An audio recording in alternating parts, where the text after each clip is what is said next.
বিসমিল্লাহির রহমানির রহিম। আসসালামু আলাইকুম। ফ্যামিলিজ কিচেন থেকে আপনাদের আরও একবার স্বাগতম। ফ্যামিলিজ কিচেনের আজকের আয়োজনে থাকছে ঘরে তৈরি সহজ উপায়ে চিলি ফ্লেক্স। আমরা যদি সহজ উপায়ে ঘরে এভাবে চিলি ফ্লেক্স তৈরি করতে পারি তাহলে চড়া দামে আর বাজার থেকে কিনতে হবে না। তো আমি এখানে শুকনো মরিচ নিয়েছি, বোটাগুলি ফেলে পরিষ্কার করে নিয়েছি। আমি এখন মরিচগুলোকে তেলে নেব বা ভেজে নেব, যাই বলেন। তো এভাবে নাড়তে থাকবো সবগুলো মরিচ যেন সমানভাবে ভাজা হয়ে যায়। বেশি কালার আনা যাবে না, তাহলে চিলি ফ্লেক্সের রেজাল্টটা ভালো আসবে না। ভিডিওটি দেখতে দেখতে প্লিজ একটা লাইক দিয়ে দিবেন। তো আমার ভাজা প্রায় হয়ে এসেছে, দেখতেই পাচ্ছেন আমি কীরকম করে কালার এনেছি। আমার ভাজার কাজ শেষ, এখন আমি পরবর্তী ধাপে চলে যাচ্ছি। আমি একটি প্লেটে ঢেলে নিচ্ছি আর গরম গরম থাকা অবস্থায় কাজটি করে নিতে হবে।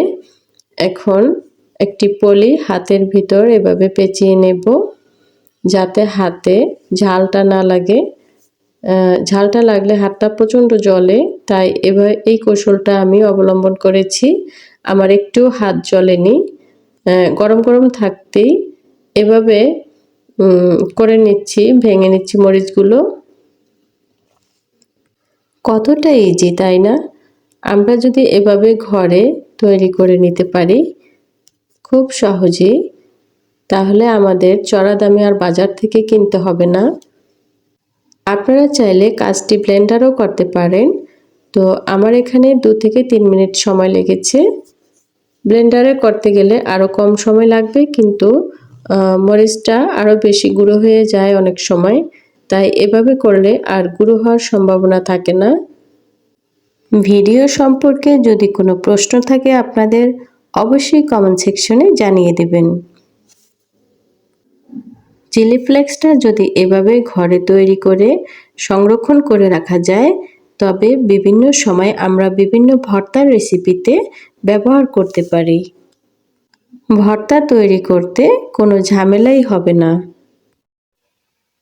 পরিমাণে বেশি না পিষে অল্প করে তৈরি করুন, যাতে ভাজা স্বাদ বজায় থাকে।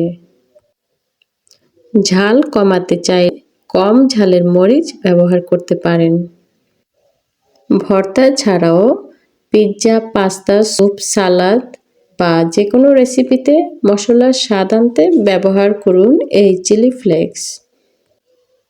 মরিচের ভেতরের বীজ ও শিরাগুলো সবচেয়ে ঝাল, এগুলো ফেলে দিলে ফ্লেক্সের ঝাল কম হবে। এভাবেই আপনি সহজে ঘরেই স্বাস্থ্যকর ও ঝাল স্বাদের চিলি ফ্লেক্স তৈরি করতে পারেন। এই ধরনের সিম্পল রেসিপি পেতে আমার চ্যানেলটিকে অবশ্যই সাবস্ক্রাইব করে পাশে থাকবেন।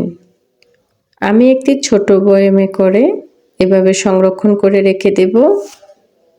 এটি 6 মাস পর্যন্ত এভাবে ভালো থাকবে। আজকের মতো এখানেই বিদায় নিচ্ছি। সবাই ভালো থাকবেন, সুস্থ থাকবেন। আল্লাহ হাফেজ।